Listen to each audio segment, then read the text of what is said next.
day, so I didn't put him through anything. We'll see tomorrow. I mean, if we had 8 to 10 minutes from him, in case of foul trouble, it would help. But we're fine. Let me just say, for both he and Boogie, first of all, the players that stepped in, Trevin Brazil, took advantage. Unbelievable. How about it gave Billy a chance to play big minutes? They all took advantage. Carter took advantage. But when Boogie comes back to me and says, Coach, I can play, but I don't want to hurt this team. What? When I went to the other players and said, Boogie thinks he can do this, they all said, Coach, we need him. And it talks about the character, because I know there had to be people in his ear, in his orbit, that were saying, why would you play again? You don't have to play. He's like, I want to help my teammates. Don't you want that guy on your team? That's part of being evaluated. And Aidoo said the same. Probably had people in his orbit. Why would you play? You can't do, And all of a sudden, he's like, Coach, I want to try this. I want to know.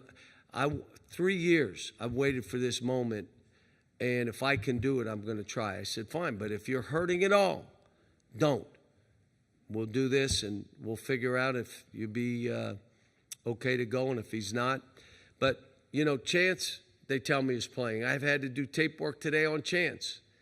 McMillan, I mean, he's one of their best players, they need another shooter.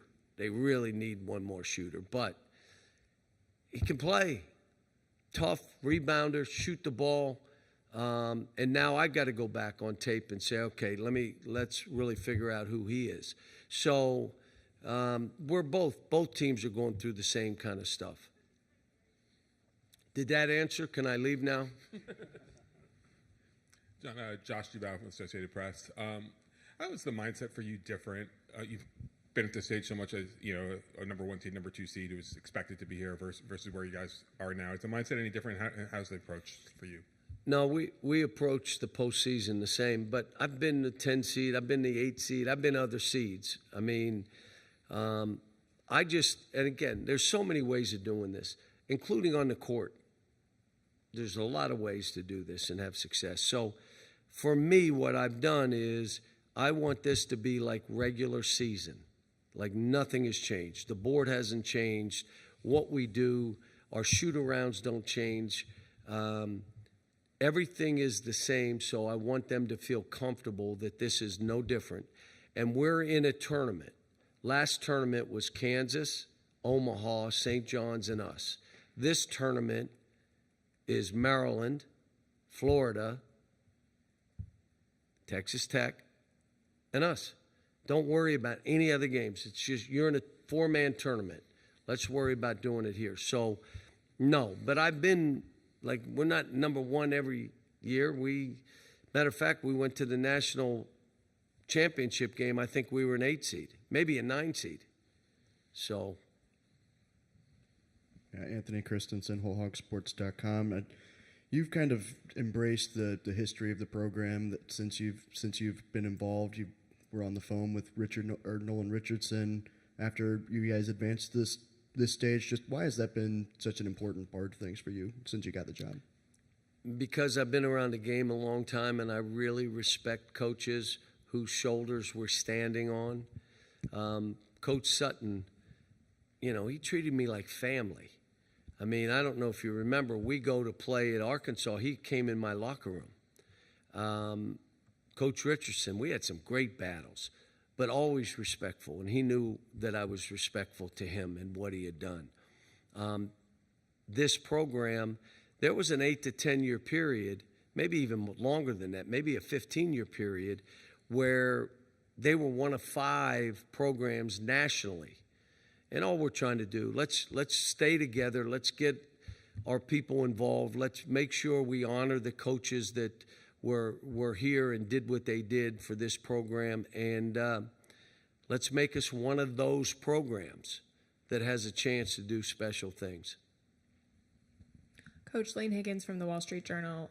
I wanted to ask about the support that you got and your program got from John Tyson after you arrived. I mean, obviously, when you first came, to put it a little bit bluntly, the roster was a bit like a bare cupboard, and you kind of had to rebuild from scratch. So, how much did the financial support that this program received from boosters like John Tyson kind of help you get to this point and build a team capable of getting to this? I don't know if you know the little postage stamp corner that we live in, with Walmarts and the J.B. Hunts and the Tysons, and I could go on and on. The support for the university is off the charts. The pride in the university is off the charts. John Tyson and I have been friends for 25 years.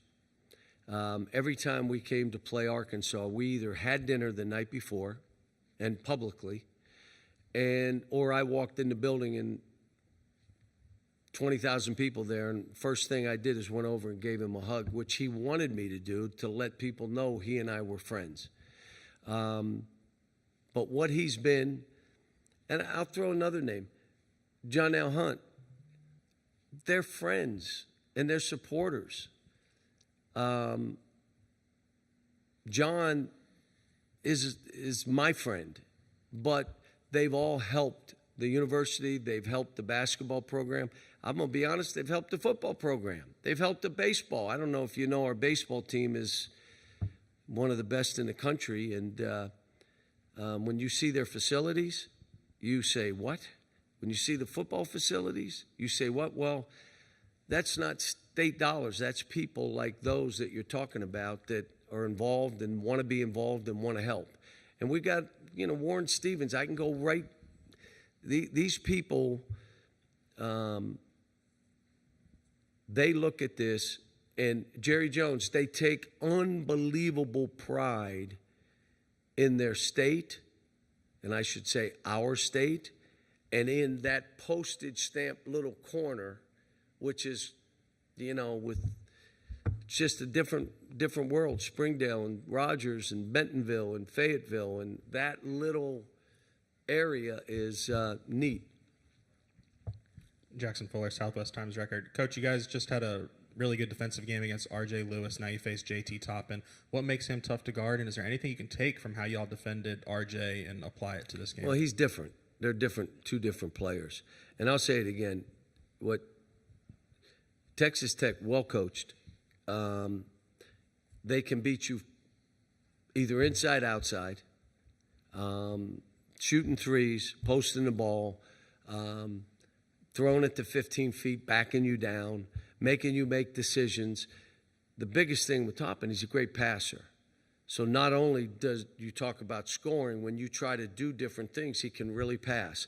I'll say this, there's a reason we're the underdog in this game. They're very, very good. But it's a different deal covering this team than whether it be Kansas or St. John's. And I wanted to ask you about your "they forgot the nails" line. That's something that the Arkansas fans have really come to identify with. Where did that come from? Was that off the cuff? I mean, is that just can you kind of walk us through where that inspiration kind of came from? No, it's kind of off the cuff, and I wanted to just say, I know you threw us in the coffin, and then it was just, but we kicked it open. Well, then they forgot the nails. But I'm not the first guy to ever talk about they threw us in the coffin. There's been other guys that have used that. And again, when you're around a little time, there's stuff like that someone says, and I maybe should give credit. If I remember right, Bill Raftery did it, talked about it with Seton Hall. May have come out of a casket. I refuse to do that. That's not good luck. But he came out of the casket on his TV show and said, "We ain't dead yet." But he's crazy. I'm not that crazy. Pete Christie from KCBD in Lubbock. 5 years ago, you came to Lubbock, and you were real complimentary of the fan base and the environment. Crazy. They were intense. There were thousands of them.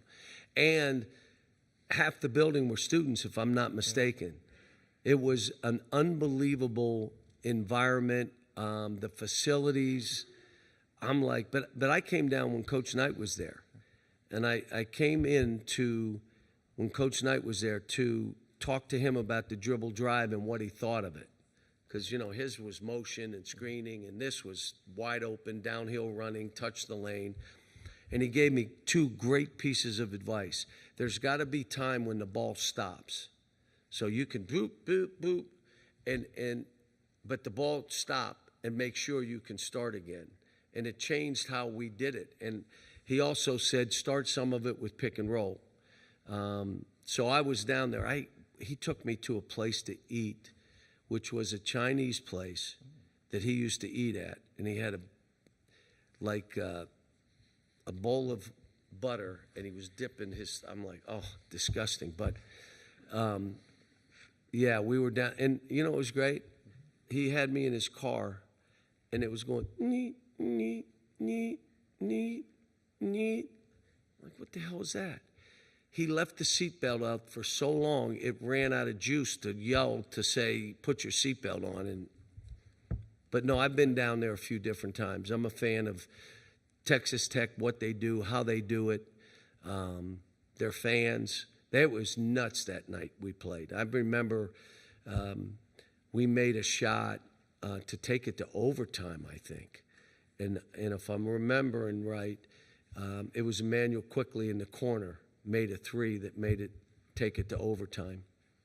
Well, fast forward to now, your thoughts on Grant McCaslin and what the problems the Red Raiders can pose for you guys tomorrow night. Well, I'm watching tape, and I say in that league to have that record, to go on the road and win the games he's won, that team, he's got them to playing together and for each other. And they're like, we can play really fast, but we can also grind it if we had to. We could slow the game down, which we'll do at times. They can shoot the three, or if you try to take that away, they can post it. And they play that way. And they'll figure out where there's an advantage, and they go right after it. He's done a great job. He really has. And it's going to be a really hard game for us. But you know what? My kids, they've come through the fire.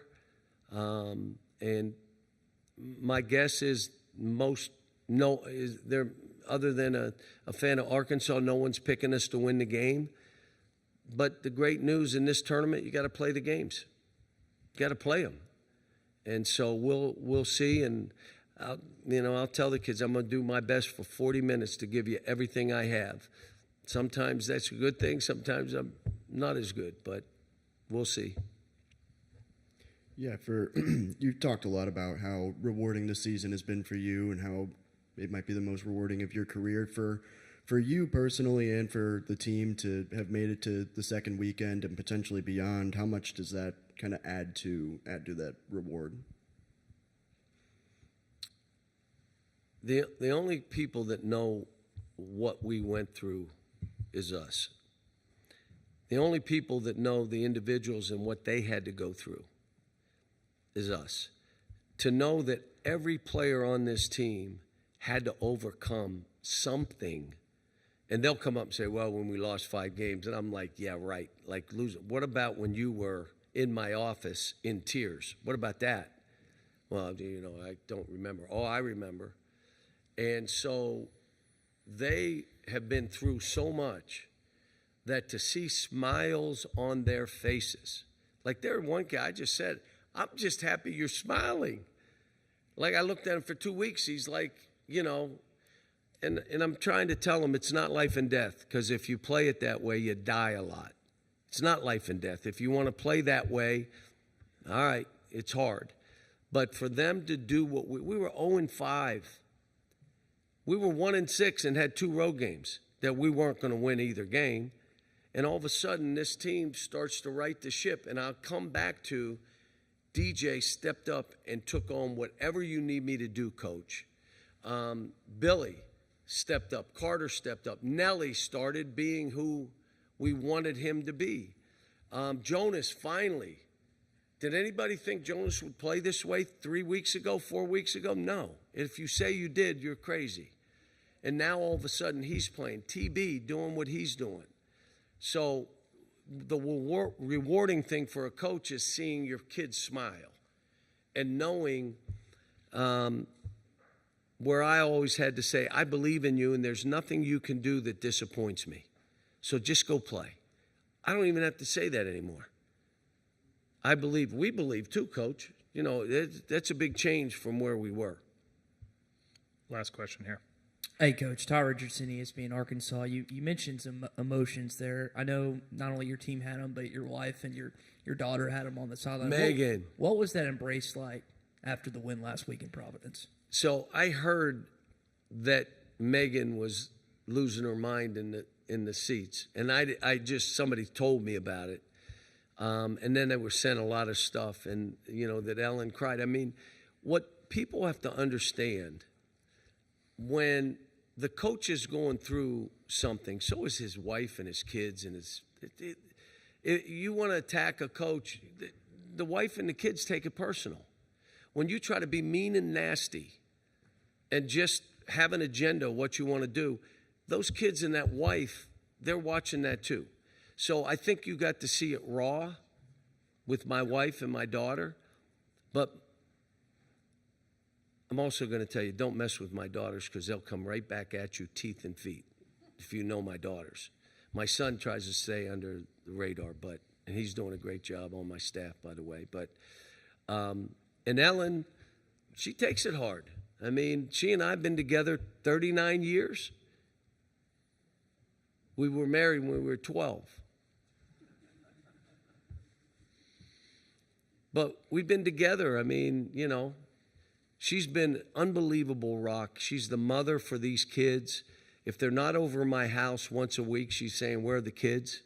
She gives them all chocolate and fruit roll-ups, and they're in a bowl that they can take. She makes cupcakes for them every birthday. I should say cupcakes, brownies. And the former players will call back on their birthday. If I wish them a happy birthday, she's sending me brownies. Now think about that. The kid's 50 years old. He wants brownies on his birthday. So, I mean, I know you look at this and, you know, well, you're high profile, you take it. But not only my family, everybody that's coaching, their families. So, but I'm happy for her.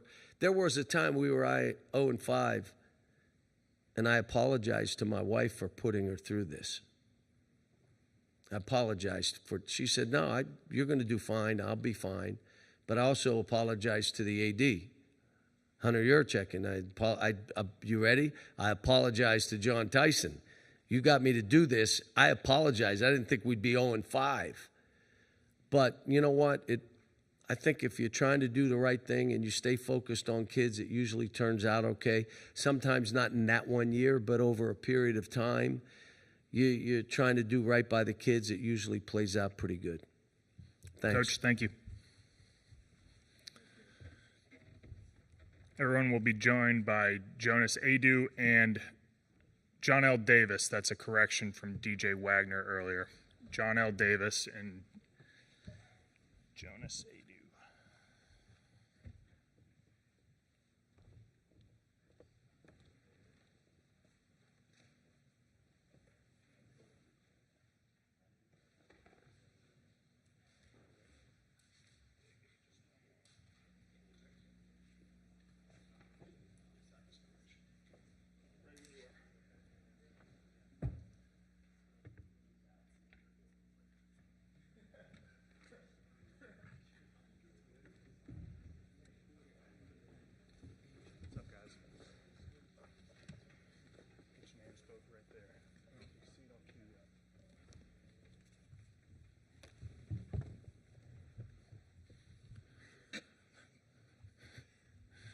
All right, everyone, we have Jonas Aidoo and Johnell Davis here with us. We'll open it up to questions for the two of them.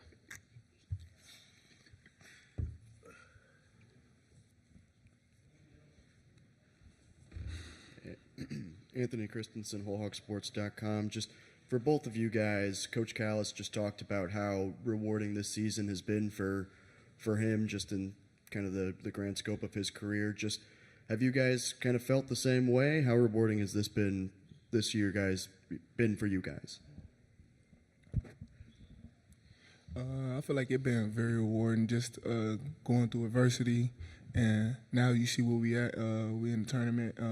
Just we ain't taking none of this for granted, and just try to enjoy the moment. Yeah, I would say the same thing. You know, I mean, nobody thought we would be where we are right now. You know, starting 0-5 in conference play. So, just the way we all responded as a whole team, whole program. I mean, I just feel like not another team could have really done what we went through and like responded and bounced back the way we did.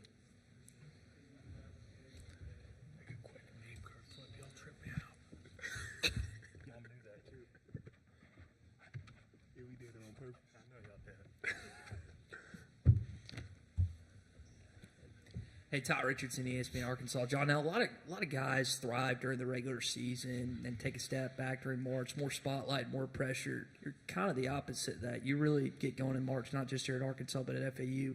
Why do you think that is? I don't know, really. Just shows like my work ethic and just the work I put in. Try not let the season get long and just try to enjoy this whole season. Jonas, not just for you, but for Johnell as well. I don't know if you guys saw the video of Cal's wife and his mom and her wife and his daughter, just the emotions that come. What was last week like for your mom and y'all's family, just getting through all that after the regular season? The same. Just shows the passion they got for us and the love, and just shows how much they want us to win. Yeah, I say the same. I mean, obviously our parents love us, you know, loved ones too as well. I mean, just to see, you know, what we both went through injuries, and then, you know, we kind of worked the same when we came back, and then for us to respond the way we did, I mean, everybody's just so proud and just thankful for the moment. Hi guys, Chris Alvarez from ABC7 here in San Francisco. Welcome to the Bay. I'm curious your thoughts, any impressions you've gotten of being around San Francisco, and then also being in the home of the Warriors, where Steph Curry plays. I got this one. Yeah, it's great out here. I mean, just, you know, I'm looking around the pictures. I mean, it's just incredible. You know, growing up, you know, you always play like 2K with the Warriors. You got Curry, Clay, KD. Like, you know, it's just great being in a facility like that. And then, you know, I'm from North Carolina, so we don't have In-N-Out. So I came over here. I was begging for In-N-Out. In-N-Out, it's just fantastic to me. So I'm just grateful for that. I wish we could meet them though. Yeah, beat Curry, all of them. Shoot. Jonas, Josh Dubow from AP. You're saying that when you guys were 0-5, that no one believed that you guys could get here. Did you guys ever lose that belief? Did you see that this could be coming? No, we always have faith for sure. I mean, we know we're a really talented team. We just had to put the pieces together and learn how to play together on the court. We knew Coach picked us out individually, knowing who he wanted, and all it was is the matter of, you know, just bringing it all together and playing as a team. And for how much do you FAU guys keep tabs on each other during this tournament? We always talk. Yeah, I always talk to him. We had contact. We had a little group chat. We always talk, and we always FaceTime sometimes. What's it like seeing the success? Just amazing, trying to just seeing my brothers win, just in general. John, you mentioned jokingly wanting to meet Steph Curry. I don't know if you know this, but Moses Moody played at Arkansas. Has he reached out to y'all in any way, just wishing y'all good luck playing in his building tomorrow? Not right now. We know that he have his own season, and he got stuff he worrying about, and we got our own. Johnell, what is it that you appreciate about Steph's game? Just the way he scores the ball, off the ball, on the ball. It's just the way he plays, hard. Shape. Jonas, last week in Providence, Cal described you as one of the nicest players he's ever coached, yet you don't really play like that on the court. How do you kind of balance that out off the court versus on the court? I mean, for me, I've always like to show my personality, and then a lot of people told me that on the court I need to change my personality. I got to have like an alter ego on the court. So that's what I've been trying to do more, just have an alter ego when I'm on the court, but when I'm off the court, just being myself. Further questions for these guys? Anything on our Zoom room? All right, guys. Thank you. Good luck this week. Thank you. They got them silver drop cars too down here. Oh, yeah.